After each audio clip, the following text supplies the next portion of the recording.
বিয়ানীবাজার থানা জনকল্যাণ সমিতি ইউকে উপজেলার 4টি ইউনিয়নের বন্যা দুর্গত এলাকার মানুষের মধ্যে নগদ অর্থ বিতরণ করেছে।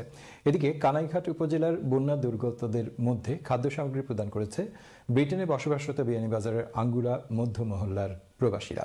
বিস্তারিত জানাচ্ছেন সিনিয়র রিপোর্টার এম হাসানুল হক উজ্জ্বল। ক্যামেরায় ছিলেন অরুণ বৈদ্য। বিয়ানীবাজার উপজেলার আলীনগর, চারকাই, শেওলা এবং দুবাগ ইউনিয়নের বন্যা দুর্গত প্রায় 250 জন অসহায় মানুষের হাতে নগদ অর্থ তুলে দিয়েছে বিয়ানীবাজার থানা জনকল্যাণ সমিতি ইউকে। সোমবার সমিতির ট্রেজারার নাসির আহমদ ফয়সল উপস্থিত থেকে অসহায় এসব মানুষের হাতে নগদ অর্থ তুলে দেন। আমরা প্রতিটি ইউনিয়নের 60টি পরিবারকে এই নগদ অর্থ প্রদান করেছি এবং তার ধারাবাহিকতায় আমরা আগামীকাল পরশু 2-3 দিনে 10টি ইউনিয়ন, একটি পৌরসভা এইভাবে শেষ করব। পৃথক অনুষ্ঠানের মাধ্যমে নগদ অর্থ বিতরণ খালে আলীনগর ইউনিয়ন পরিষদের চেয়ারম্যান আহবাবুর রহমান শিশু, মানব কল্যাণ সংস্থার চেয়ারম্যান আহমদুর রহমান হিনু, সমাজসেবক শহীদুল ইসলাম সুহেল, শিব্বির আহমদ সুলেমান সহ বিশিষ্টজনেরা উপস্থিত ছিলেন। 60টি পরিবারকে কিছু নগদ অর্থ প্রদান করা হয়েছে।